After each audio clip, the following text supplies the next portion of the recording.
네, 안녕하세요. 소개받은 이경미입니다.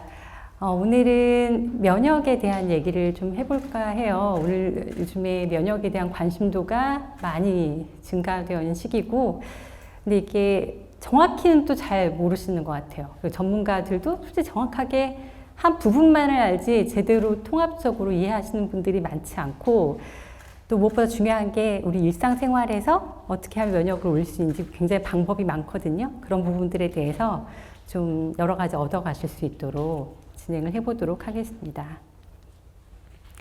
일단 지금 현재 상태를 이해하는 게 중요할 것 같아서 첫 번째 슬라이드는 이걸 골라봤는데요.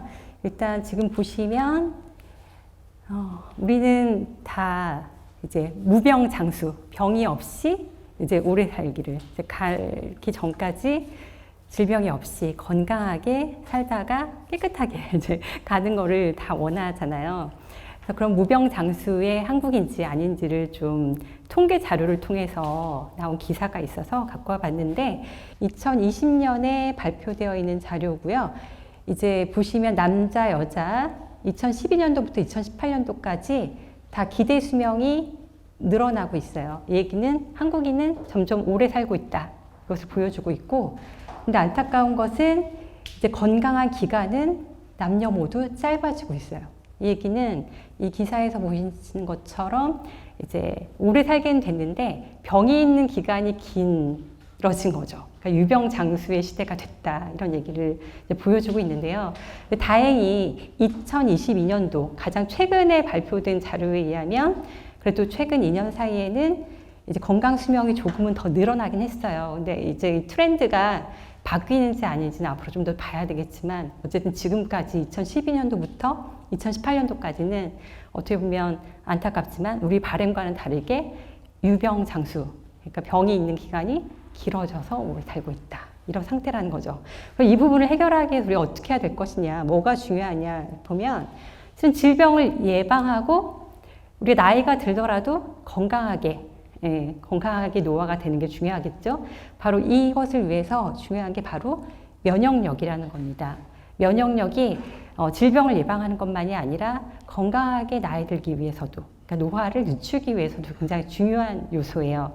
그러면 이제 이 면역력에 대해서 많은 관심을 갖게 된 게 예전에도 있었지만 폭발적인 관심은 아무래도 최근에 저희가 겪었던 코로나 팬데믹 때문에 많은 분들이 이제 면역에 대해서 더 관심 많이 가지게 되셨고, 또 공부를 많이 하고 이렇게 뉴스에 많이 나오다 보니까 굉장히 전문가 이상으로 여러 가지를 알고 계신 분도 굉장히 많은데, 이 부분에 대해서 좀 더 이게 크게 우리가 여유를 가지고 이 면역이 의미하는 바가 뭔지를 좀 이해하는 게 중요할 것 같아요.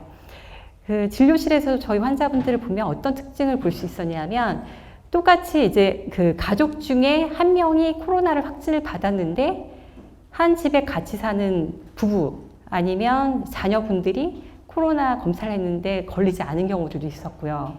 똑같이 확진을 받았지만 어떤 분은 증상이 없이 지나가는 분도 있었고, 또 어떤 분은 심하게 폐렴까지 가셔서 중환자실까지 가시고 또 사망하는 경우까지도 있었어요. 그래서 똑같은 바이러스인데 사람마다 천차만별이었죠. 여러분도 그런 주위에서 그런 경험 해보셨죠?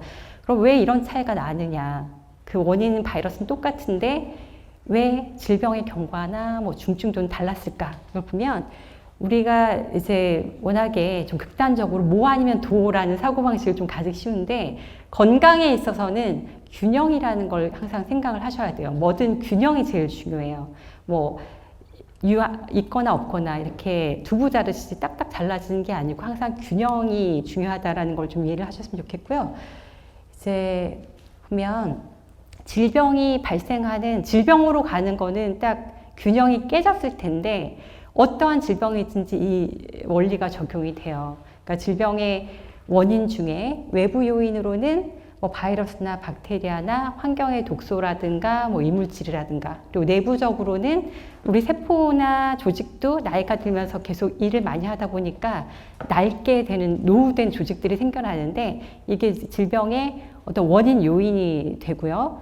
그리고 그거에 대해서 우리가 무방비적으로 질병에 걸리는 게 아니라 우리 몸에는 면역력이라는 게 있어요. 그 여러 요인이 병이 되는 것을 막아주거나 걸리더라도 치유되게 하는 힘, 그게 바로 면역력입니다. 그래서 이 균형이 만약에 면역력이 더 크다, 개인의 면역력이 더 크다, 그러면 이제 바이러스에 노출이 돼도 확진이 안 되는 거죠. 안 걸려서. 그리고 걸려도 증상이 없는 거예요. 더 심하게 안 가고 감기처럼만 앓고 지나가거나. 그런데 이 부분이 더 크고 면역력이 떨어져 있으면 더 중증으로 가는 거죠. 항상 이렇게 균형이, 저울이 어디로 기울었냐, 이게 제일 중요하다는 거예요. 여기서 또 가장 중요한 또 핵심이 뭐냐면 이 외부적인 요인은 우리 개인의 의지로 완전히 개선되기가 쉽지가 않아요.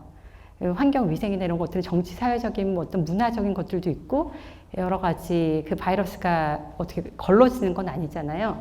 그러다 보니까 개인 의지로는 개선하기가 좀 어려움이 있고, 하지만 면역력, 그 개개인의 가지고 있는 면역적인 그 힘은 우리의 의지나 생활 습관으로 바꿀 수 있다는 거예요. 그래서 그렇기 때문에 우리가 집중해야 되는 것은 바로 면역력을 기르는 것이다 라는 걸 기억을 해주시고, 이렇게 해서 면역이 뭔가 오작동이 됐을 때 바로 여러 가지 질환들이 다 이로 인해 생긴다라는 것을 기억을 해주세요. 일단 이 면역이 너무 과해도 안 돼요. 네, 너무 과해서 자신의 정상적인 세포까지도 공격을 한다. 그러면 많이 들어보셨죠? 알레르기 질환도 그런 거고, 뭐 갑상선 항진증이나 뭐 류마티스나 건선 같은 경우도 이 면역이 너무 과해서 자신의 정상적인 세포까지 공격할 때 이것도 또한 질환이 되는 거고요. 면역이 떨어졌을 때, 이게 가장 흔한데 여러 가지 감염병도 걸릴 거고, 그 면역으로 그 질병의 원인들을 다 정리를 못하기 때문에 그 염증 상태가 길어지는 만성 염증이 되면서 뭐 비만이라든가 뭐 당뇨라든가 고혈압이라든가 그 염증이 오래 갔을 때 암까지 다양한 여러분들이 많이 들어본 그런 질환들이 공통적으로 면역이 약해졌을 때 결과적으로 생기는 거다. 여기에는 면역이 과하거나 약하거나 다 문제가 될 수 있다. 그래서 면역이 잘 작동할 수 있도록 그 터전을 만들어주는 게 중요하다는 거죠. 그래서 그 면역에 대해서 그 제일 좀 강조를 드리고 싶은 것은, 우리 하도 그 코로나를 겪으면서 좀 과하다 싶었던 부분은 뭐냐면, 면역은 곧 백신이라는 생각을 많이 가지게 되신 거예요. 제가 그 코로나 전까지는 많이들 환자분들 얘기를 들어보면, 면역하면은 이제 어떻게 하면 뭐 잘 먹을까, 뭐 스트레스를 안 받아야 된다, 이런 식으로 이렇게 면역에 대해서 좀 더 포괄적으로 생각하셨다면, 코로나를 겪고 나서는 이제 강의를 할 때도 보면 면역하면 떠오르는 게 다 백신이신 거예요. 그래서 너무 약간 시야가 좁아져 있는 부분이 있어서 백신은 한 부분이거든요. 그래서 약간 백신 만능주의까지도 약간 염려될 정도로 너무 그런 부분이 경도되는 부분이 있어서, 제가 어떤 면역이라는 게 어떤 건지, 그리고 면역을 기르기 위해서 어떻게 해야 되는지를 좀 더 시각을 좀 넓혀 드려야 될 것 같아요. 그 부분 좀 설명드릴게요. 일단 면역이 면역을 구성하는 것은 두 가지로 분류가 되는데, 크게 획득 면역하고 선천 면역으로 분류가 돼요. 일단 획득 면역이라는 것은 말 그대로 획득하는 거기 때문에, 어떤 거에 먼저 노출이 됐을 때, 내가 병에 한번 걸렸거나 아니면 걸리기 전에 미리 약간 약화된 그 병원균을 넣어주는 게 백신이잖아요. 그렇게 해서 항체가 생겼을 때 이것을 획득 면역이라고 하고, 하지만 그것보다 더 큰 개념으로 우리는 꼭 어떤 것에 접하지 않고도 이미 여러 가지 접하지 않은 모든 것들, 왜냐하면 살다 보면 앞으로 우린 신종 바이러스도 접하게 되고 새로운 물질도 접하게 되고 다양한 것들을 접하게 되는데, 무방비 상태로 이것들을 겪느냐, 그렇지 않다는 거예요. 우리 몸에 이미 더 강력한, 백신보다 더 강력한 어떤 면역을 우리 몸을 보호해주는 도구들이 있다는 건데요. 이게 바로 선천 면역이에요. 선천 면역에는 바로 이런 것들이 있습니다. 이제 앞에서도 제가 잠깐 강의 전에 얘기를 나눌 때 피부에 대한 말씀하셨는데, 피부도 면역을 담당해요. 왜냐하면 피부가 외부의 물질로부터 우리 몸 안을 가장 먼저 보호해주는 역할을 하잖아요. 그러면 바깥쪽은 피부라면 이 안쪽 내장기관에는 점막, 호흡기에는 섬모, 이런 게 있죠. 여러분이 이제 어떤 때 가래가 많이 나와서 그게 불편하니까 병원에 오시지만, 실제로 가래가 생기는 거는 호흡기 기관지로 먼지가 들어오거나 여러 가지 바이러스가 들어올 때 이 기관지에 있는 점막의 섬모들이 움직이면서 그걸 밖으로 배출하려고 하는 게 가래거든요. 그러니까 그게 면역이에요, 일종의. 우리는 불편한 증상이라고 생각해서 이 증상을 없애려고 하지만 실제로 우리 몸을 병으로부터 보호하기 위한 면역력이 작동하고 있는 거죠. 그렇게 이해를 하시면 되고, 그리고 위산도 면역에 해당해요. 왜냐하면 우리 먹는 것을 통해서 아무리 깨끗이 씻어도 거기엔 다양한 미생물들이 존재하는데 위산을 통해서 한번 걸러주는 거거든요. 그리고 위에는 위산 나오고 장에선 장내 미생물들이 면역의 역할을 해줍니다. 그러니까 우리 장을 다 펼쳐보면 그 테니스 코트장만한 크기가 돼요. 굉장한 그 면적의 그 장이 구불구불하게 우리 배 안에 있는 거거든요. 그 섬모 안에, 육모 안에 다양한 미생물들이 공생을 하면서 우리 걸 뺏어먹는 게 아니라 우리에게 이로운 여러 가지 면역 물질이나 항체나 그리고 점막을 보호하고 있는 거예요. 그래서 그런 역할을 해주고 있고, 그다음에 여러 가지 그 NK 세포나 탐식 세포 이런 것들이 그냥 처음에 들어오는 것들을 다 막아주는 역할을 합니다. 그래서 이게 의미하는 바를 조금 그림으로 그려봤는데, 면역이니까 막아주니까 울타리라고 제가 좀 약간 이름을 붙여봤어요. 그래서 두 개의 울타리가 있는 건데, 이 첫 번째 면역 울타리가 선천 면역에 해당하고, 이 면역 울타리가 첫 번째가 아주 높고 튼튼하고 모든 걸 막아주면 굳이 두 번째 울타리까지 갈 필요가 없겠죠. 그래서 대부분은 이 첫 번째 울타리, 선천 면역이 다 막아줘요. 그리고 그 중에 드문드문 뭐 뚫고 들어오는 것들이 있으면 1대1로 매칭해서 없애주는 역할을 하는 게 이제 항체다. 그러면 여러분들이 지금 봤을 때 뭐를 좀 튼튼하게 해야 될 것 같아요? 선천 면역 아니면 후천 면역, 획득 면역. 둘 다 중요하겠지만 이 선천 면역이 굉장히 큰 역할을 하기 때문에 1차적으로 우리가 많이 신경을 써야겠다는 걸 알 수 있고, 그리고 이 선천 면역에 이렇게 위산, 장내 미생물 같이 우리 위장관이 굉장히 많이 관련되어 있기 때문에 우리가 어떻게 먹느냐에 따라서 위산이라든가 장내 미생물 상태가 바뀌거든요. 그렇기 때문에 우리가 면역을 기르기 위해서 바로 식이 어떻게 먹느냐가 굉장히 중요하다라는 그 연결점을 좀 찾을 수가 있습니다. 지금 그러면 이제 이런 부분들은 저희 이제 개념적으로 이해를 하는 거고, 실제 생활 속에서 내가 약간 뭐 면역이 좀 약해졌나? 뭔가 내 몸에 염증이 있나? 이런 것들 의심해 볼 수 있는 증상들을 좀 여쭤볼게요. 내가 이런 것들을 가지고 있는지 스스로 한번 질문을 해주세요. 일단 자도 피곤하다. 그리고 주말이면 시체처럼 퍼져 있는데도 피로가 풀리지 않는다. 눈 흰자위가 탁하고 피부가 칙칙하며 부석부석하다. 그리고 과로나 과음 후에 회복이 잘 되지 않고 상처가 잘 낫지 않는다. 몸이 늘 무겁고 전체적으로 부은 느낌이다. 그리고 감정과 의욕의 기복이 부쩍 심해지고 머릿속이 자주 멍해진다. 그리고 매일 시원하게 별을 보지 못하고 속이 더부룩하다. 아무리 적게 먹고 많이 운동해도 군살이 잘 빠지지 않는다. 사시사철 감기와 알레르기를 달고 살고 잘 회복되지 않는다. 그리고 마지막으로 달콤하거나 짭짤한 간식, 밀가루 음식과 유제품이 많이 땡긴다. 10가지 질문인데 나는 5가지보다 더 많다. 이러신 분 한번 손 들어보세요. 여긴 별로 없을 것 같아요. 딱 봤을 때. 네. 그러니까 이게 참 부익부 빈익빈인데 이렇게 건강하신 분들이 건강에 더 관심이 많아요. 보면. 나는 3개하고 5개 사이다. 네, 한 세 분 정도 계시네요. 그럼 나는 하나도 해당하지 않는다.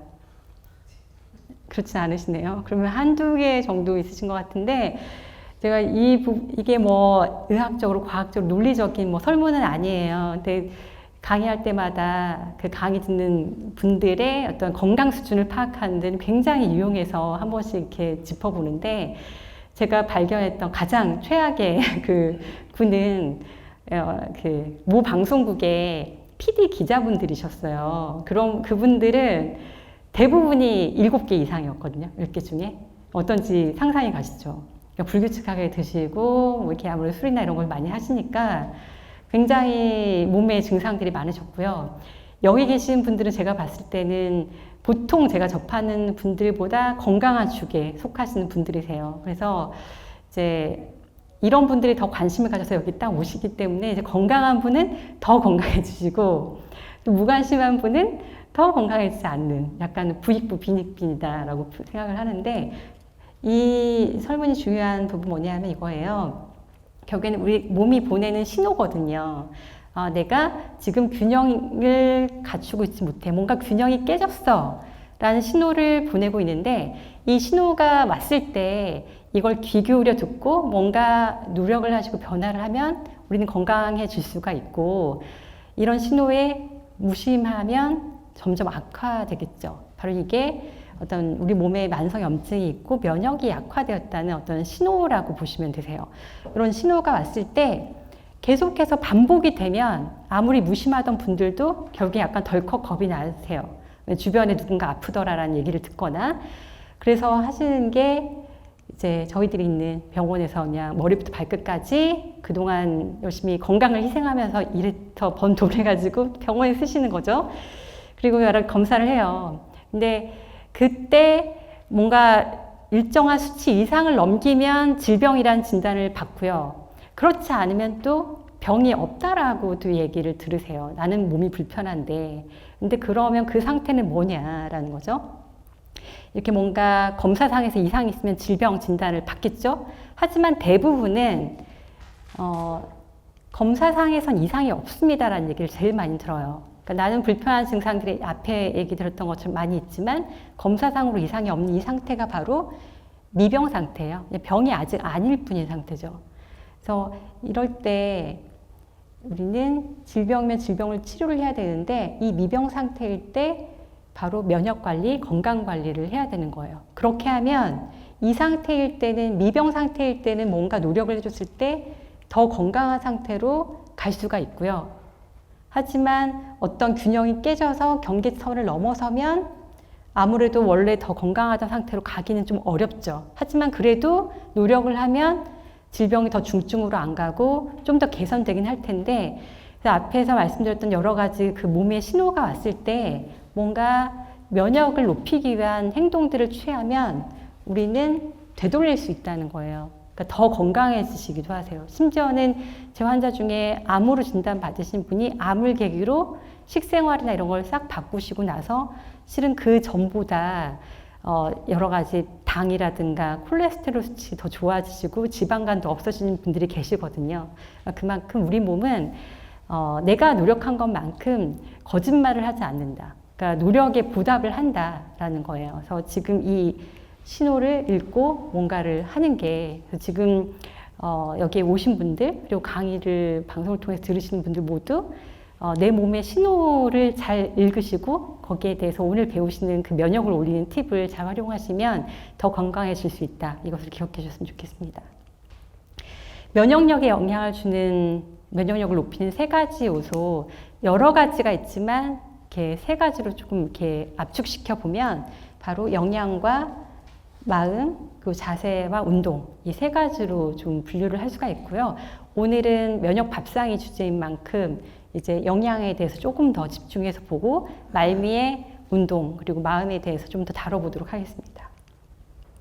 건강과 음식에 대해서는 이미 우리는 굳이 이렇게 강의를 듣지 않아도 왠지 이미 어렸을 때부터 뭔가 잘 제대로 먹어야 건강할 거다라는 그 느낌을 선언적으로 가지고 있어요 이미. 그래서 이 부분에 대해서 아주 좋은 글귀가 있는데요. 음식으로 치유할 수 없는 병은 의술로도 못 고친다. 음식이 약이 되게 하고 약이 음식이 되게 하라. 그리고 또 하나 특히 요즘에 굉장히 중요한 얘기인데요. 어떤 사람에게 좋은 음식이 다른 사람에겐 독이 되어 병이 될 수도 있다. 요즘에 미디어, 뭐 방송, 그리고 주변 여러 가지 유튜브 이런 걸 보면 염려스러운 부분이 있어요. 그래서 이런 부분에 대한 영양에 대한 관심이 높아지는 것은 또 긍정적으로 볼 수 있는데 어떤 영양제가 좋다 그러면 우르르 어떤 음식이 좋다 하면 우르르 하잖아요. 근데 실제로 영양이라든가 음식 이 부분은 개개인의 상태의 차이가 있기 때문에 지금 내 몸이 어떠하냐에 대한 판단이 되고 나서 적용을 해야 되거든요. 그래서 누구에게 좋다라는 그런 뉴스라든가 정보를 가지고 나도 똑같이 할 경우에는 무리가 와요. 예를 들어서 예전에 현미가 좋다라는 얘기를 들었을 때 소화도 안 되고 굉장히 마르신 분이 현미만 계속 먹다가 설사하고 위 아프고 이러신 분이 있었어요. 그러니까 이분은 소화가 잘 안 되시는 분들은 거친 잡곡 현미보다는 좀 부드럽게 드시는 게 맞거든요. 이렇게 자신의 상태가 어떤지를 보고서 정보를 좀 취사 선택을 해야 된다. 이런 부분을 강조해 드리고 싶고요. 이 얘기를 어느 분이 하셨냐면, 예, 허준 선생님이 아니고, 이제 의성 히포크라테스 선생님이 기원 전에 하신 말씀이에요. 그러니까 음식이 건강에 되게 중요하다. 음식과 건강, 질병에 대한 상관관계는 꼭 동양의 지혜, 우리만의 지혜가 아니라 이제 동서, 서양에서도 고금, 옛날이나 지금이나 다 얘기가 되고 있다는 거죠. 특히 예전에는 특정한 화학 약품이 없었기 때문에 이 음식이라든가 약초를 가지고 치료를 많이 했었겠죠. 그러니까 오히려 더 그런 지식은 더 많았을 거예요. 그래서 우리는 지금 약간 기호 음식으로 차를 먹지만 예전에는 그 차를 잎을 가지고 건조시켜서 뜨거운 물에 추출하는 거기 때문에 그 영양 성분을 이렇게 농축해서 나오는 어떻게 보면 액체라고 할 수 있잖아요. 음료라고 할 수 있잖아요. 그래서 차도 어떤 치료제로 많이 사용을 했던 거죠. 우리는 지금 기호식품으로 먹지만 이런 부분이 음식과 영양, 건강과의 관계를 되게 극명하게 보여주는 통계가 바로 여기 있습니다. 저는 예전부터도 제가 의과대학 다닐 때 거의 벌써 20여 년 전이죠. 그때 배웠던 질병, 그때 흔하고 한국에서는 이런 질환 흔하지 않아라고 했던 병이 지금은 너무 흔해진 거예요. 그러니까 약간 병의 패턴이 바뀌고 있다라는 부분을 주목을 하는데 실제로 자료에서도 2010년과 2020년 한국인 남녀 전체의 주요 암종 발생률이 많이 바뀌었어요. 그래서 10년 사이에 이제 폐암이 증가했고요, 2위로. 그리고 유방암, 전립선암이 증가했습니다. 그래서 이런 것을 우리가 어떻게 설명드릴 수 있냐면 한국인의 질병이 서구화됐어요. 네. 이렇게 한국인의 질병 형태도 서양을 따라가게 된 거거든요. 네, 서양이 이제 폐암이나 유방암이나 전립선암이 많거든요. 그럼 왜 그러냐? 왜 한국인데 질병이 서구화가 됐을까? 이유는 식습관이 서구화됐기 때문이에요. 네. 주변에 다 느끼시죠? 우리가 전통 한식, 우리 어렸을 때 먹었던 건 다르게 먹잖아요. 그래서 기름진 식습관, 육류나 패스트푸드 가공식품 섭취가 늘었고, 그리고 운동 부족하고 비만이 많이 늘었고, 그리고 고령화. 이런 부분 때문에 어떤 질병도 서구화됐다라는 거죠. 그래서 근데 이렇게 음식이 바뀌는 게 굉장히 문제가 되는 게 이제 특히 암의 독립적인 원인이 이제 식단이에요. 식단. 특히 고지방 음식 그리고 식이섬유, 채소나 과일 같은 것들을 적게 먹는 게 가장 주요한 원인이고요.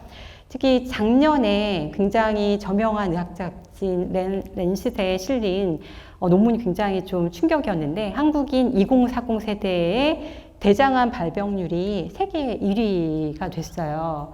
이게 우리나라 예전에 먹던 그 한식을 떠올려 보면 있을 수 없는 일이거든요. 왜냐면 저도 이제 애리조나 통합학센터를 공부할 때 건강식의 범주에 한식을 집어넣어요. 왜냐하면 그 식물성 식품을 많이 먹기 때문에. 그런데 우리 현실은 많이 다르죠. 한국인의 식탁이 좀 위험 신호를 보내고 있는 현실이다라고 보시면 되고요. 그래서 세계 국제 암 연구 기금이나 뭐 미 암 연구소, 미국 암학회에서도 딱 요약을 했어요. 암을 피하려면 술만이 아니라 붉은 육류와 가공육 섭취를 줄이고, 그러니까 기름진 식사를 줄이고 식물성 식단 위주로 먹는 것이 중요하다. 이런 결론을 내렸는데 이제 한국인의 식사는 원래 이런 바람직한 식사도 좀 많이 바뀌어서 오히려 서구화가 되다 보니까 질병 패턴이 이렇게 서구화되고 있는 현실이라는 겁니다.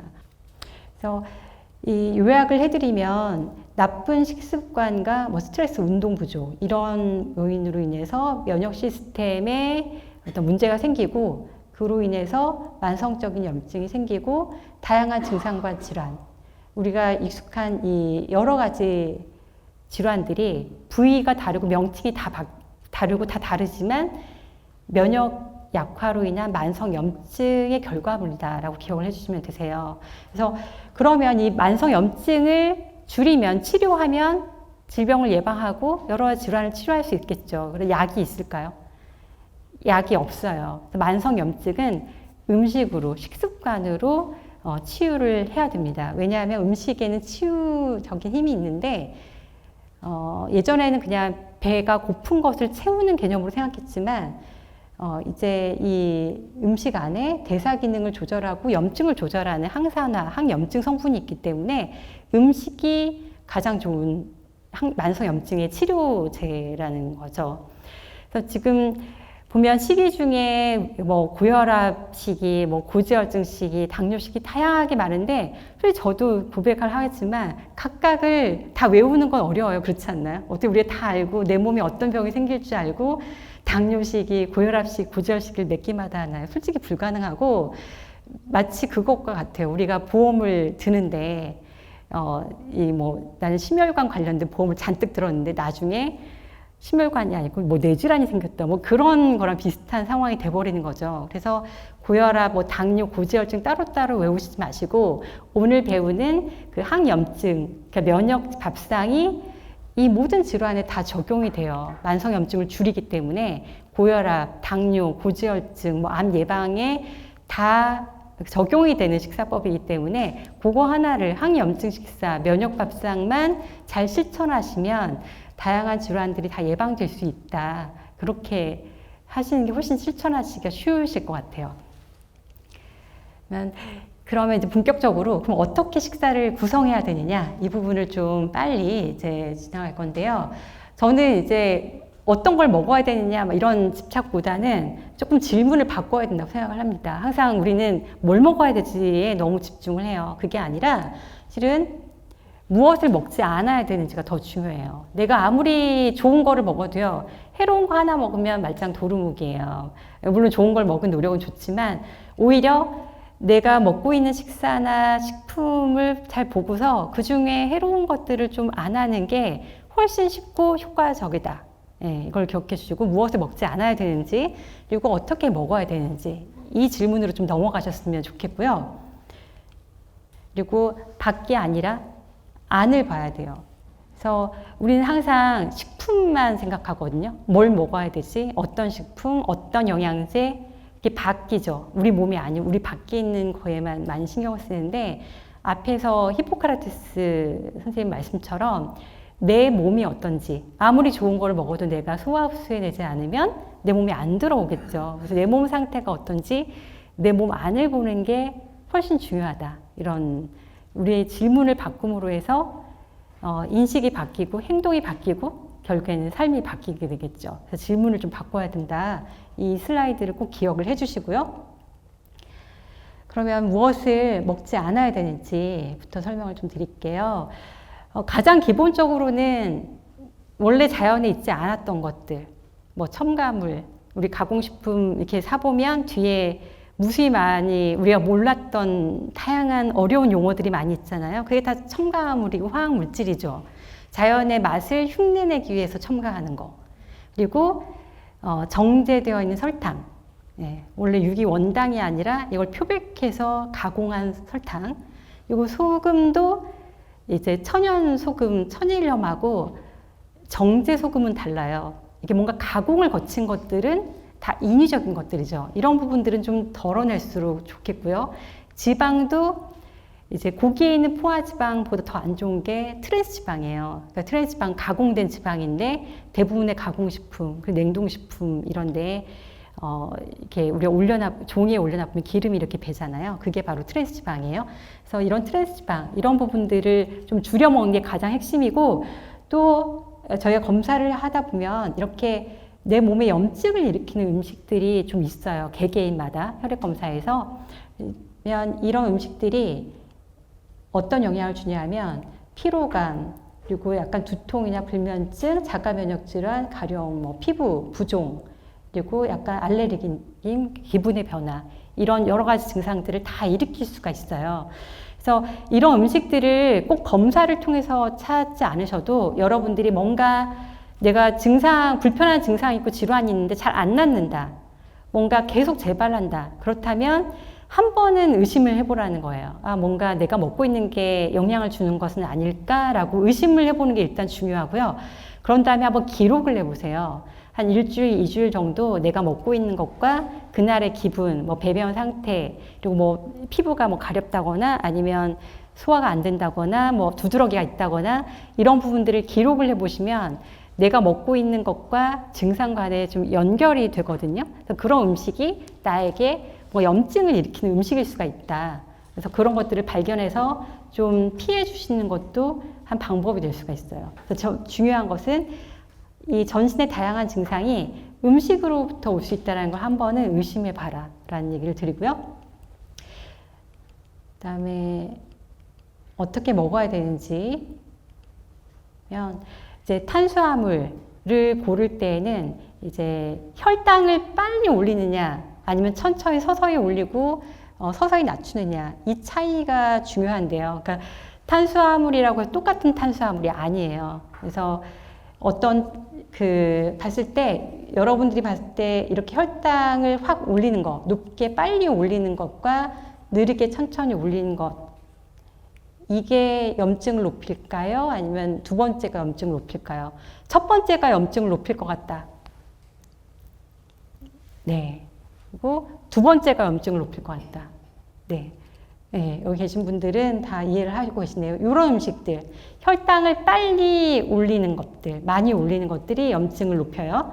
그래서 그림으로 좀 말씀을 드리면 염증 유발 음식들은 이렇게 우리가 너무 좋아하는 것들이죠, 많이. 여기 계신 분들은 아닐 수도 있을 것 같은데 대부분은 좋아해요, 현대인들이. 그래서 부드럽고 달콤하고 이렇게 뭔가 허기지고 하면 달달한 거 먹는 것들 다 해당하거든요.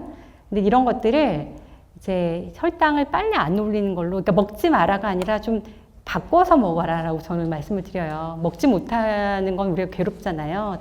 또 하지 못하게 하면 더 하고 싶잖아요. 그게 아니라 바꿔서 먹어야 된다.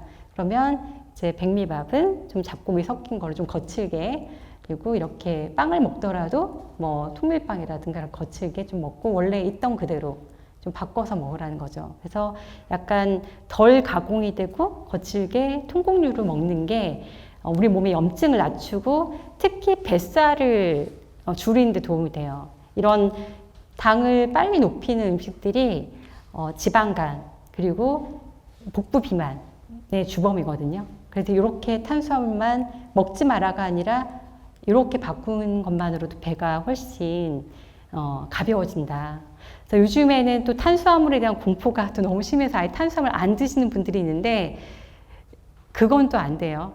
그러면은 이제 뇌가 제일 좋아하는 그 에너지원이 탄수화물이기 때문에 너무 과격하게 탄수화물 섭취를 너무 줄이시면 이제 약간 우울해지거나 집중력, 기억력이 떨어진다거나 이런 뇌 기능이 좀 떨어지는 그런 부분들 경험 많이 하시거든요. 그게 아니라 탄수화물류를 먹되 이렇게 혈당을 확 높이지 않는 걸로 바꿔 먹어야 된다라고 기억을 해주시고, 그다음에 기름은 계속 우리 혈관에서 동맥경화를 일으키는데 어떤 분이 제 환자분 중에 나는 정말 억울하다. 나는 고기를 전혀 안 먹는데 콜레스테롤이 높다. 이렇게 고민을 말씀하시는 거예요. 그러니까 왠지 억울한 거죠. 나는 고기 진짜 하나도 안 먹고 이제 그런데 왜 콜레스테롤 안 떨어질까? 봤더니 이분이 뭘 드셨냐면 빵, 쿠키 이런 걸 잔뜩 드신 거예요. 이렇게. 네. 이 빵이나 쿠키, 뭐 팝콘 이런 류들이 우리가 딱 봤을 때는 탄수화물일 것 같지만 여기 안에 그 가공지방, 트랜스 지방이 잔뜩 있거든요. 그래서 특히 여성분들 중에 나는 고기를 안 먹고 이런 것들로 간식이 밥이 되시는 분들이 좀 있는데 이럴 경우에는 혈관의 동맥경화, 고지혈증 이런 것들이 많이 염증이 많이 올라가겠죠. 그래서 이런 트랜스 지방이나 포화 지방을 기름을 먹긴 먹되 이제 그 생선이나 견과류에 있는 불포화 지방, 오메가3가 있는 그런 지방으로 바꿔 드셔야 된다는 거죠. 이런 류로. 네, 콩이라든가 견과류, 생선, 해산물. 그래서 이런 기름은 혈관을 청소해주고 똑같은 기름이지만 체중을 빼줘요. 네, 그래서 달라요. 우리가 지방이랑 똑같은 기름이 아니라는 거죠. 그래서 기억을 해주시고, 이제 그리고 우리가 단백질이 요즘에 중요하다 보니까 이제 단백질 광고를 하도 많이 해서 단백질 파우더를 다 드시고 있는 거예요. 제 환자분들도. 여기도 혹시 단백질 파우더 드시고 계신 분 있나요? 네. 그래서 잘 골라 드시라고 말씀을 드리고 싶어요. 단백질 파우더가 맛이 없다 보니까 저도 이렇게 다 해보니까 맛이 없어서 오래 못 먹으니까 설탕이 의외로 되게 많이 있거든요. 그래서 그런 부분이 있는지 꼭 체크를 해주셔야 되고, 내가 그 근육 키운다고 단백질 드셨다가 당분을 많이 섭취하는 경우가 있거든요. 주의해야 되고, 더 중요한 것은 음식으로 일단 단백질을 먹는 게 중요하다는 거예요. 근데 단백질을 먹으라고 하면 고기를 먹는 것만 떠올리시는데, 고기만이 아니라 다양한 뭐 해산물, 생선, 그리고 식물성 식품에도 단백질이 많이 풍부합니다. 그래서 콩이라든가 견과류라든가 이런 데도 많이 있기 때문에 이런 식물성 식품으로 단백질 섭취를 동물성 고기보다 2배를 더 많이 하셔야 돼요. 네, 특히 나이가 드실수록. 그렇게 해서 약간 식물성 단백질 섭취량을 조금 더 높여주는 게 더 건강에 이롭다라는 걸 말씀을 드리고요. 그리고 채소나 과일같이 이제 그런 식이섬유 섭취도 많이 하시고 항산화 물질들 많이 먹어야 되는데, 이렇게 알록달록 무지개 색깔로 다양한 색깔마다 다른 성분들이 있기 때문에 다양한 색깔로 드시는 게 좋아요.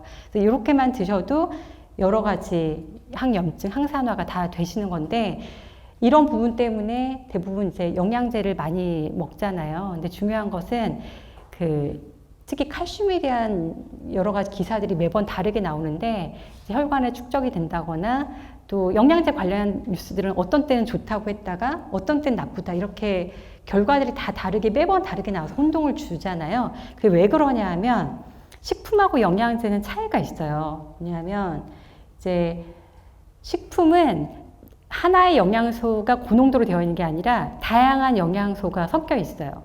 뭐 칼슘이 많은 식품이면 마그네슘이나 뭐 비타민 D가 같이 있어서 흡수율이 훨씬 높아요. 식품으로 먹었을 때. 근데 영양제는 인위적으로 어떤 성분만 많이 들어있기 때문에 결과적으로 영양소 비율이 안 맞아서 우리 몸에서 흡수율이 낮아요. 네, 그렇기 때문에 이런 뉴스들도 나오는 거거든요. 그리고 제품마다 그 성분 비율이 다 다르다라는 거. 그래서 식품의 흡수율이 훨씬 높다라는 거예요. 똑같은 영양소를 먹더라도. 그리고 그 안에는 또 식이섬유가 있죠. 앞에서 설명드린 것처럼 식이섬유가 여러 가지 염증을 줄이고 암 예방하는 데 굉장히 중요한 요소인데, 우리가 영양제로는 식이섬유를 못 먹잖아요. 근데 식품으로 먹으면 그 영양소를 먹으면서 또 식이섬유, 이 거친 줄기들까지 다 먹기 때문에 식이섬유를 먹는 이점이 있고요. 또 씹어 먹잖아요. 씹어 먹음으로 해서 저작 운동을 하면서 약간 뇌 자극까지도 되기 때문에 이 영양제로 영양소를 먹는 것과 식품으로 먹는 건 차이가 있다는 거예요. 그래서 일단 식단을 건강하게 만들고 내가 부족한 부분을 영양소로 좀 추가할 수는 있겠지만, 요즘에 보면 오히려 식품에 대한 약간 공포가 생겨서 뭐 이게 오염되지 않았을까 이렇게 해서 영양제만 막 20알, 30알 드시는 분도 솔직히 있어요. 그래서 제 클리닉에도 오셔서 이제 다 그 영양제 통을 다 갖고 와라 라고 제가 성분을 다 읽고, 또 겹치는 성분들이 있어서 어떤 영양소는 과하게 드시고 있는 경우도 있고요. 그럴 경우엔 독성이 있겠죠. 그래서 그런 경우를 많이 봤기 때문에 이제 영양제만으로 어떤 건강 관리를 하는 건 아니다. 그래서 너무 여러 개를 다 영양제를 이만큼 드시는 건 아니다라는 말씀을 드릴게요. 그래서 식사를 제대로 기본을 갖추시는 게 중요하다는 거예요. 그래서 일단 면역 관련해서 우리가 좀 실제 사례를 본다면 진짜 이 사람들은 면역을 높이는 노하우가 있다라고 인정할 수밖에 없는 분들이 바로 자연치유가 되신 분들일 거예요. 암에서 특히 자연치유 되신 분들이 어떤 그냥 우연히가 아니고 실제로 이런 사례들이 있어요. 그리고 의학적인 보고 사례도 있어서 실제로 1,500건 이상의 그 사례들을 분석을 하고, 그리고 실제 인터뷰한 그런 연구 저작물들이 있어서 그 책을 보면 실제로 자연치유를 경험한 환자들의 공통된 식단의 특성은 요약을 보면 이거였어요. 식물성 중심 식단. 꼭 완전 채식이 아니어도 돼요. 그러니까 식물성 식품이 좀 많은 식단이에요. 그래서 전통적인 한식도 여기에 해당이 되겠죠. 지금 우리 일상적으로 본 그 한식이 아니라. 그리고 서양에서는 지중해 식단, 이 두 가지 식단이 어떤 설탕이나 정제, 곡물, 가공식품 섭취는 적고 채소나 과일, 통곡류 섭취는 많은 식단이거든요. 그렇게 하면서 결국에는 염증을 감소시키고 면역력을 강화하기 때문에 대부분의 자연 치유가 되신 분들의 공통적인 식사는 바로 이런 형태였다라는 거예요. 이건 실제 경험한 결과가 나온 사례이기 때문에 우리가 앞에 다뤘던 면역 밥상의 어떤 실제 증거라고 볼 수가 있는 거예요. 그래서 이렇게 면역을 높이는 데 있어서는 이 부분이 굉장히 핵심이죠. 정제, 설탕, 정제되어 있는, 가공되어 있는 탄수화물을 줄이고 가공식품 줄이고 채소나 과일, 통곡류, 식이섬유 섭취를 늘리라는 거예요. 왜 그러냐 하면 모든 식물에는 약성이 있습니다. 그러니까 여러분들이 이제 아셔야 될 게 실제로 세계 최초의 항암제가 이제 BMS사에서 나온 탁솔이라는 그 약이에요.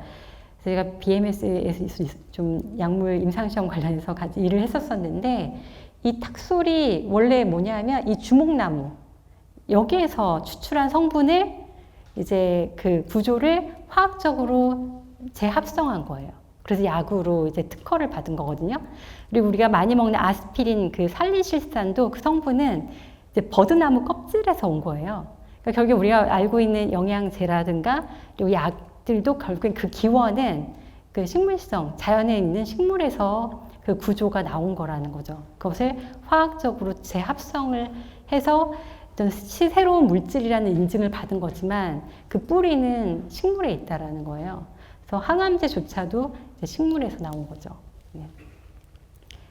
그래서 결국에는 한 면역 식사, 면역 밥상이라는 것을 좀 더 쉽게 하기 위해서 한 끼로 좀 구성을 한다면 이제 내가 하루 한 접시를 채소와 과일을 합쳐서 한 접시에 반을 먹고 그다음에 정제되지 않은 통곡류를 한 3분의 1 정도 먹고 건강한 단백질을 2분의 1 정도 먹고 그다음 물 이런 식으로 구성을 한다라고 약간 눈으로 기억을 해주시면 좋을 것 같아요.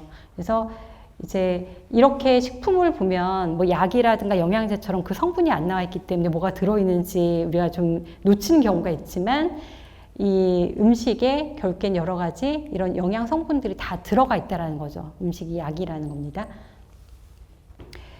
그러면 이제 식품 구성에 대해서는 이제 다 좀 기억을 하시고 그럼 어떻게 먹어야 되느냐 이런 질문도 많이 하시게 되는데 실은 면역과 관련해서 가장 중요한 건 소식이에요. 이 소식은 가장 오랫동안 그리고 가장 많이 입증된 건강과 장수와 노화를 방지하는 건요. 딴 거 필요 없고 솔직히 소식이에요. 소식, 적게 먹기.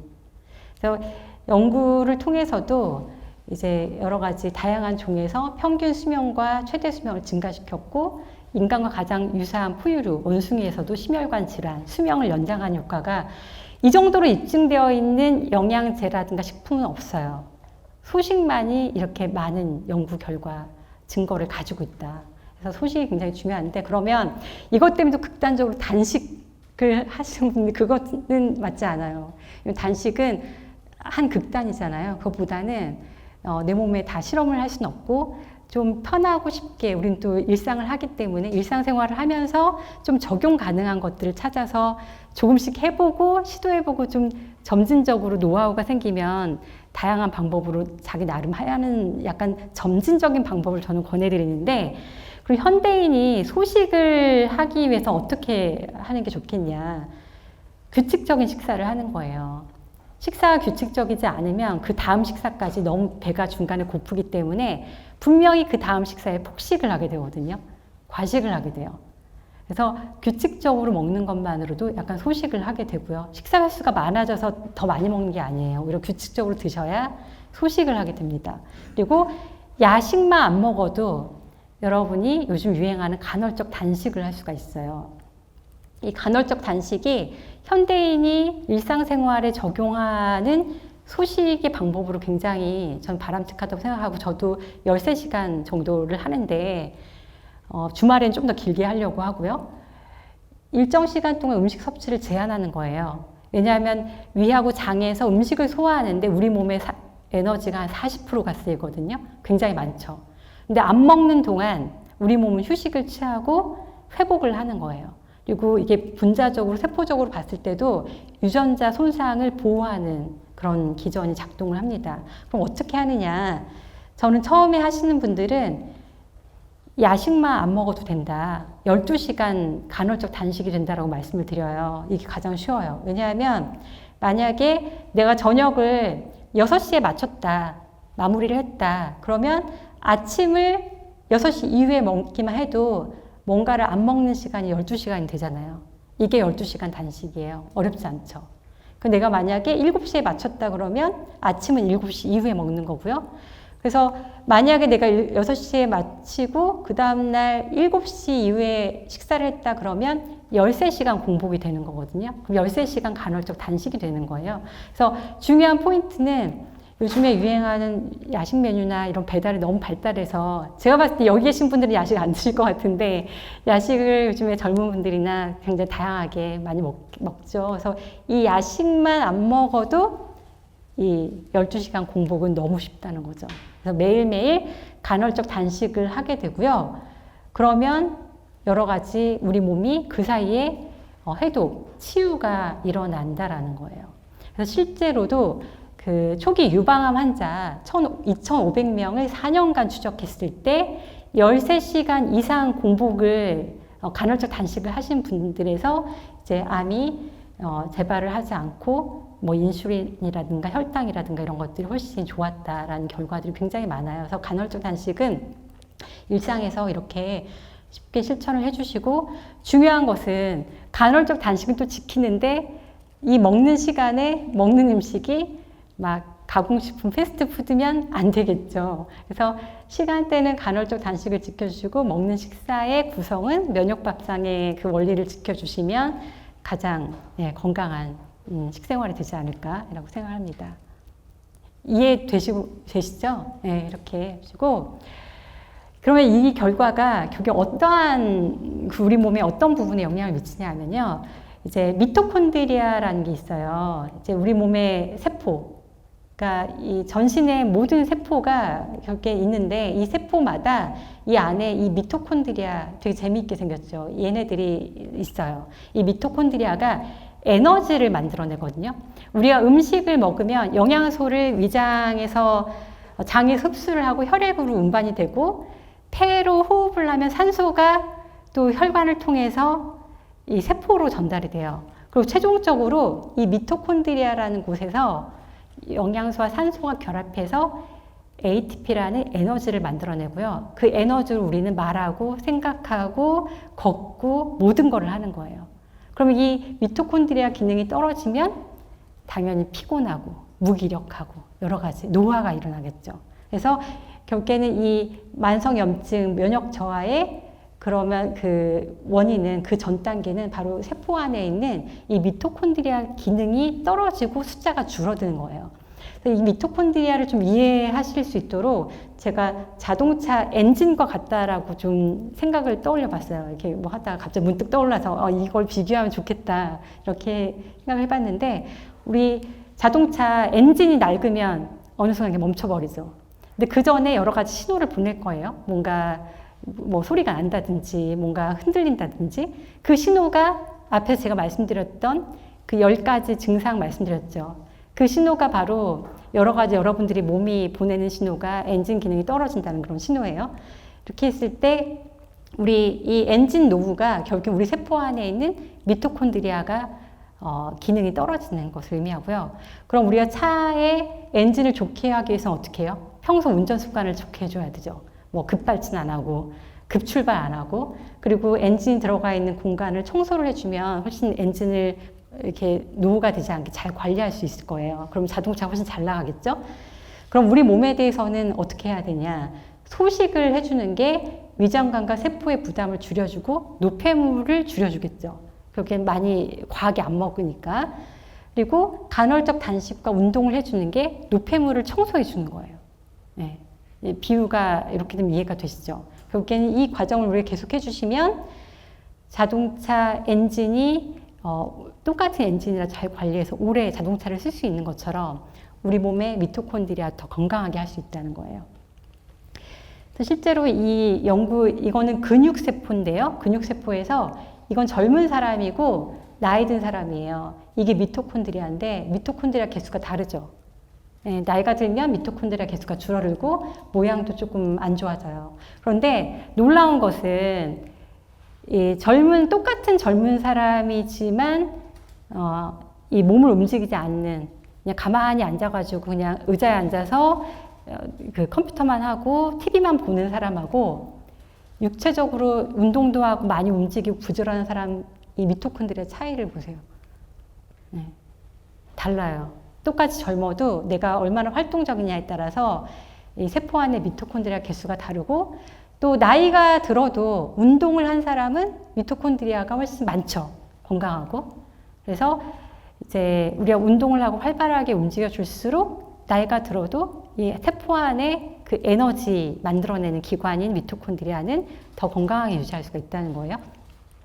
이걸 도표로 또 그래프로 보여주는 게, 나이가 들면서 미토콘드리아의 건강은 이렇게 쭉 내려가요. 그런데 나이가 들어도 이렇게 가만히 있는 분하고 열심히 움직이고 운동하시는 분들은 이 미토콘드리아의 건강 상태가 다르다. 그래서 운동을 하면 미토콘드리아의 수도 늘고 질도 개선이 되고 혈당이나 만성염증도 줄어들고 당뇨나 암이 예방이 된다는 거죠. 그래서 그 운동이라는 게 그만큼 이제 우리 몸에 굉장히 중요하다, 면역에도 중요하다 말씀드리고요. 제가 이 2023년 3월 1일에 여러분 방송 한번 찾아보세요. 되게 재밌게 되어 있는데, 그 방송에 생로병사의 비밀에 출연진 분들을 저희 클리닉에서 3주 프로그램을 진행하고 그게 방송에 나간 거였는데, 이 53세 여성이고요. 이분이 원래 가스가 차고 속이 더부룩하고 변비, 감기 자주 걸리고 상처 잘 안 낫고 여기저기 통증이 있고, 그 질염이나 방광염 자주 있어서 항생제 많이 복용하고, 장이 용종이 되게 매번 내시경 할 때마다 있었던 분이에요.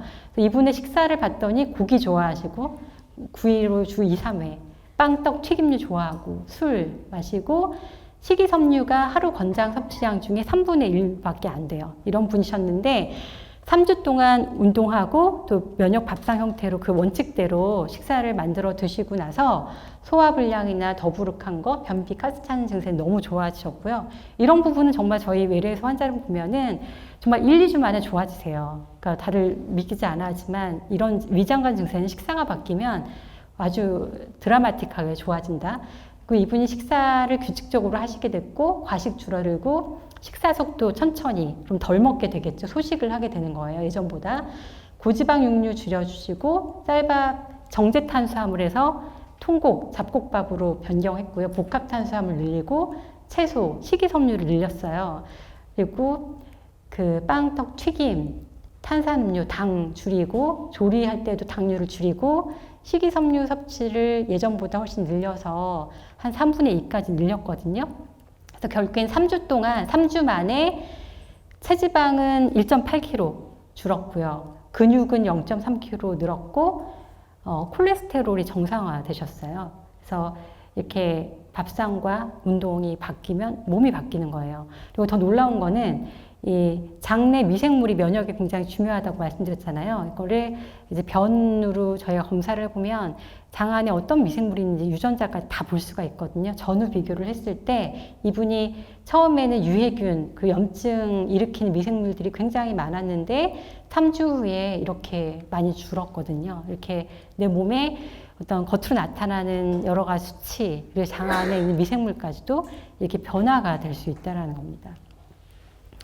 그래서 이제 남은 시간 동안 짧게 우리가 어떻게 이제 질문을 좀 바꿔야 된다라고 말씀드렸는데 밖이 아니라 안을 봐야 된다라고 말씀드렸잖아요. 우리가 아무리 좋은 거를 먹고 막 식품을 고르고 영양제를 골라도 우리 몸이 그걸 안 받아들이고 소화 흡수를 못하면 아무 의미가 없겠죠. 몸의 소화력이 굉장히 중요합니다. 그래서 예전에 영화 이걸 보면은 광해란 영화를 보면 예전에 왕들은 어이가 있어서 아침마다 별을 봐서 뭐 색이라든가 뭐 냄새라든가 맛까지도 봤다라고 하더라고요. 그래서 그만큼 우리 몸에서 밖으로 배출되는 걸 통해서 우리 몸 안이 어떤지를 좀 보려고, 그때는 뭐 혈액 검사나 소변 검사를 못했으니까 그 시절에도 가능한 방법을 써서 이 몸 안의 상태를 추측하려고 했던 거예요. 그게 우리도 아직도 신생아 아기들은 기저귀 매일 확인하면서 소화 기능이 어떤지를 간접적으로 보잖아요. 검사를 할 수 없으니까.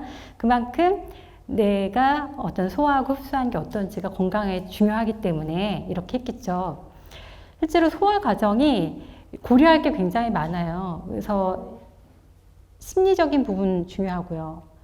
이제 식이 관련된 문제가 있는 분들은 실은 음식에만 네가 안 좋게 먹어서 그래 라고 비난하면 문제가 절대 해결될 수 없는 게 약간 심리적인 부분들이 분명히 있고 그걸 음식으로 보상하는 경우가 굉장히 많기 때문에 그 부분을 단지 칼로리라든가 음식, 운동만으로 접근하기는 어려워요. 그래서 심리, 그러니까 불안하거나 뭔가 아쉬워서 음식으로 채우는 경우가 굉장히 많다. 배고프지 않아도 먹는 경우. 그리고 반대로 안 먹는 경우도 있겠죠. 그리고 노인 우울증인 경우에는 식사량이 줄어드는 형태로 나타나기도 하거든요. 그리고 잘 씹어야 돼요. 그러니까 소화는 입부터 시작이 돼요. 근데 우리 빨리 드시는 분들은 입에서 해야 될 역할을 많이 안 해주는 만큼 그 밑에 있는 위하고 장이 고생을 하는 거거든요. 그래서 천천히 잘 씹어줘야 되는데, 요즘에는 노인분들 치아 상태가 안 좋거나 또 임플란트 시술 때문에 또 이런 씹기를 잘 못하시는 분들이 되게 많아서 거기서부터 이제 소화가 좀 불리해지는 거거든요. 그리고 위내시경 해보면 뭐 위산 역류증, 그리고 뭐 위축성 위염 이런 경우 위산이 잘 안 나오는 거예요. 그러면은 미네랄이라든가 단백질 소화가 좀 어렵게 되죠. 그리고 담낭 제거술을 하신 분들은 담즙이 안 나오기 때문에 기름진 음식은 소화가 잘 안 돼요. 그리고 비타민 D 같은 지용성 비타민들의 흡수가 잘 안 되죠. 그리고 장내 미생물, 이렇게 장 운동이 잘 안 돼서 뭐 변비라든가 설사 이런 게 만성적으로 있으신 분들도 영양소를 잘 못하는 거예요. 그래서 요즘에 뭐 크론병이라든가 그 염증성 장질환 같은 경우에도 결국에는 흡수가 안 돼서 문제가 되겠죠. 그래서 이렇게 여러 가지 요소들이 있는데 이게 다 개인마다 다른데 우리가 어떤 음식이 좋으니까 이걸 먹으면 돼. 어떤 영양제를 먹으면 나. 이렇게 말을 할 수 없다라는 거예요. 그래서 특히 음식이나 영양제 부분은 내 몸 상태, 소화 흡수력을 잘 고려해서 거기에서 맞춤으로 해야 된다라는 거를 꼭 기억을 해주시고, 그래서 그러면 이렇게 소화 흡수력을 다 좀 알 수 있으면 좋은데 요즘에는 검사나 이런 것들도 많이 발전하면서 비교적 예전보다는 좀 볼 수 있는 부분들이 있긴 있지만 그렇다고 우리가 뭐 장내시경을 한다고 장의 흡수력을 볼 수 있는 게 아니잖아요. 그런 것처럼 의학적인 검사에도 한계가 많고 또 지금 보시는 것처럼 이제 장님들이 이제 코끼리를 짚으면 어떤 사람은 뭐 코를 가지고 코끼리를 생각하고 뱀이라고 생각하고 되게 자신이 보는 뷰포인트에서만 상상을 하게 되거든요. 그래서 결국에는 지금 과학이나 의학이 아무리 발달해도 우리 인간의 몸 상태 기능을 현재 그렇게 통합적으로 다 완전히 보고 있지는 않아요. 그래서 한계가 있다. 그래서 그러면 우리는 어떻게 해야 될 건가? 내 몸에 대해서 내 몸의 소리를 듣는 게 중요하다는 얘기를 전 말씀을 드리고 그게 바로 우리 직관이라는 거죠. 왠지 모르게 내가 요즘에 컨디션이 안 좋아. 그거는 우리 몸이 보내는 신호예요. 그걸 무시하지 마시고 그게 검사를 했는데 뭐 괜찮다고 했으니까 내 직관을 무시하지 말라는 거죠. 왜냐하면 검사가 완벽하지 않기 때문에. 그래서 그 내 몸의 소리에 귀 기울이는 능력이 현대인이 저는 갖춰야 될 굉장히 중요한 능력이라고 생각을 해요. 내 몸이 신호를 보낼 때 그 신호를 읽고서 내 몸에 좋은 거를 해주는 거. 영양, 운동, 이렇게 마음. 그러면 이런 내 몸의 소리를 들으려면 어떻게 해야 되느냐. 이제 마음으로 넘어가는데요. 이제 마인드풀이 있죠. 이렇게 마음이 그냥 꽉 차 있는 경우와 이렇게 충만한 경우는 굉장히 다를 거예요. 내가 아무리 바쁜 현대인이더라도 오히려 내 마음속은 이런 마인드풀, 충만한 마음 상태로 만든다면 아무리 바쁜 스케줄이 있고 일이 많아도 마음은 여유롭겠죠. 내가 아무리 좋은 근사한 곳에 가 있어도 내 마음속은 이렇게 복잡하다면 결코 마음이 여유롭지 않을 거예요. 그래서 내가 내 몸의 신호를 듣기 위해서도 내 마음의 상태를 이게 충만한 마음으로 만드는 훈련이 필요하다는 거죠. 그러면 이제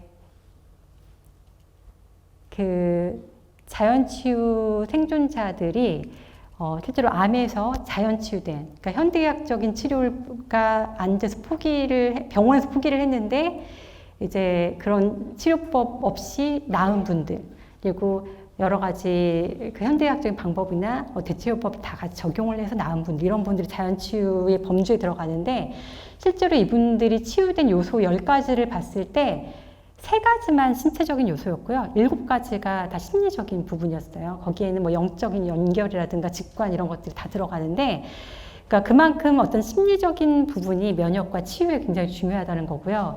지중해식 식사가 건강식이라고 하는데 실제로 지중해식 식사 피라미드도 보면 이렇게 식품에 대한 정보만이 아니라 실은 가장 밑바닥에 가장 중요한 부분이 이제 움직이고 어떤 즐겁게 먹어라라는 게 들어있어요. 그만큼 우리가 어떤 식사라는 과정은 단지 어떤 식품을 먹어야 되냐 이 문제가 아니라 마음이 편안한 상태에서 즐겁게 먹는 게 되게 중요한 요소라는 거예요. 그래서 이 마음 챙김이라는, 여러분들은 전 다 아실 것 같은데요. 그래서 실제로 마음을 좀 편하게 하고 마음을 관리하는 방법은 여러 가지 또 방법이 있겠지만 실제로 좀 의학적으로 많이 입증이 돼서 많이 이제 전 세계적으로 거론되는 게 이제 마인드풀니스고요. 이제 매사추세츠 의대의 존 카바친 박사님이 이제 이걸 베이스로 해서 어떤 스트레스를 리덕션 시키는 프로그램을 개발을 했고, 결국 핵심은 이거죠. Here and Now죠. 그러니까 지나간 과거를 후회하거나 다가올 미래를 걱정하는, 이건 둘 다가 뭔가 우리가 어떻게 컨트롤할 수 없는 영역이고, 실제 지금 현재에 머무르는 것, 그것만으로도 이제 많은 것이 이제 해결이 되죠. 그래서 실제로 의학적인 그 연구에서는 이렇게 here and now, 현재 충분히 충만하게 머무르는 훈련만으로도 실제로 염증 지표가 줄어들었고요. 면역세포 수가 늘어나고, 면역세포의 활성이 늘어나고, 그 다음에 텔로미어라는 게 어떤 수명, 장수와 관련되어 있는데 이 길이가 늘어나고, 우울이나 불안이 감소하고, 기억력이나 인지기능 관련되어 있는 내부위가 두꺼워지는 것들을 볼 수가 있었어요. 그래서 그만큼 이 부분이 굉장히 마음 그리고 면역의 중요한 요소라는 거고요. 우리가 식사에도 이 마인드풀니스 마음 챙김을 좀 적용을 해본다면 이제 배고픔을 알아야 된다는 거예요. 그러니까 우리가 배고프지 않지만 마음이 고파서 먹는 경우 많고 심심해서 먹는 경우 많잖아요. 그러니까 그게 아니라 내가 내 몸의 상태에 현재 배고픈지 아닌지, 배고플 때 먹는 거, 그리고 먹었을 때 배부르면 숟가락을 내려놓는 거, 그러니까 이거를 인지하는 것도 굉장한 마음 챙김 훈련이라는 거고요. 또 여기에 제가 강조를 하는데, 음식을 좋은 것, 나쁜 것으로 계속 구분하고 뭔가 판단하고 편견을 갖는 기보다는 우리 내가 먹게 되는 이 순간에는 충분히 즐기면서 여유롭게 먹는 게 훨씬 낫다라는 거예요. 그래서 이런 음식을 먹는 과정, 이 부분도 어떤 것을 먹느냐 못지않게 훨씬 더 중요한 문제라는 거죠. 그 운동은 이제 걷기부터 이제 시작을 하는 게 좋을 것 같아요. 운동을 많이 안 하셨던 분들은 갑자기 하게 되면 다칠 수도 있기 때문에. 그래서 단순히 운동이 근골격 문제만이 아니고요. 림프 순환을 좋게 해줘요. 그러니까 림프는 그 노폐물을 배출해주는 기능을 해주는데, 심장처럼 펌프가 없기 때문에 내가 움직여주지 않으면 정체되어 있거든요. 그래서 특히 나이가 드실수록 몸이 좀 붓고 다리가 붓는다 호소하시는 분들이 있는데, 림프 순환이 안 되는 거고요. 노폐물이 배출이 안 되는 거거든요. 그래서 운동 자극이 그 림프 순환을 좋게 해주고 천연의 항불안제, 항우울제 역할을 해준다. 그래서 그리고 현대인이 좀 이렇게 바쁘고 시간 내기 어려운데 어떻게 하면 이 명상과 걷기, 이를 두 가지 효과를 높일 수 있느냐. 저는 저희 환자분들한테도 이런 부분을 얘기를 해드리는데, 걷기를 또 잘 열심히 하세요. 요즘에 하도 걷기가 유행이다 보니까. 근데 대부분 보면 그날 잘 해결하지 않은 문제, 내일 있을 회의 생각하면서 걷는다, 그리고 막 음악 들으면서 걷는다, 이런 부분 대부분인데, 아무것도 하지 말라고 전 말씀드리는데, 일이나 다른 걸 생각하지 말고, 스마트폰 없이, 음악도 듣지 말고, 그냥 걸음과 호흡에만 집중하며 걷기. 지금 이 순간 걷는 그 행위에 집중하는 게, 이게 마인드풀니스가 너무 어려운 게 아니라 실제 우리 일상생활에 적용한다면 이거부터거든요. 그래서 틴나칸 스님이 이제 걷기 명상을 말씀하신 것도 그거예요. 그래서 지금 이 순간에 만약에 내가 걷는다면 걸음 하나하나에 집중하고 그것을 인식하는 게 일종의 명상이 되는 거거든요. 그렇게 해서 만약 30분을 걷더라도 이렇게 해주시면 매일매일 걷기와 명상을 30분 할 수 있는 거죠. 그래서 이렇게 좀 일상생활에 적용을 해주시면 아마 좀 더 좋지 않을까 싶고요. 이제 제 마지막 슬라이드인데 저는 이 글을 굉장히 좋아합니다. 그러니까 의사는 치료하지만 자연은 치유합니다. 이 히포크라테스 선생님 말씀인데, 그러니까 치료와 치유가 달라요. 그러니까 치료는 밖에서 뭔가를 해주는 거예요. 뭐 밴드를 붙이든지, 뭐 약을 발라주든지, 먹여주든지. 그런데 그 치료로는 치유가 다 되진 않아요. 그러니까 치료는 치유가 일어날 수 있도록 약간 도와주고, 약간 환경을 만들어줄 수 있는데, 결국에는 우리 몸에 상처가 났을 때도, 약간만 씻어만 줘도 결국에 아물잖아요. 깊지 않은 상처는. 그게 치유가 되는 거예요. 그래서 결국엔 내 몸이 완전히 낫는 과정은 치유인데, 의사는 치료를 할 뿐이거든요. 근데 치유가 결국엔 최종적으로 나려면 그건 자연이 하는 것, 우리도 자연의 일부인데 내 몸 안에 있는 면역력이 작동을 해줘야 결국에는 깔끔하게 완전한 치유가 일어나는 거예요. 그래서 이제 내 안에 그 밖에 있는, 저도 의사지만 밖에 있는 의사를 너무 믿거나 의존하지 마시고 내 몸 안에 있는 의사를 더 믿어야 된다. 내 몸 안에 있는 의사의 면역력을 믿고 믿는 만큼 뭔가를 해줘야겠죠. 그리고 오늘 배웠던 면역 밥상의 원리, 그리고 운동, 그리고 마음, 이 세 가지를 매일 조금씩 해주시다 보면 내 안에 있는 의사도 고맙겠죠. 네, 그만큼 보답을 합니다. 그래서 여러분들의 치유를 도와줄 거라고 믿고요. 감사합니다.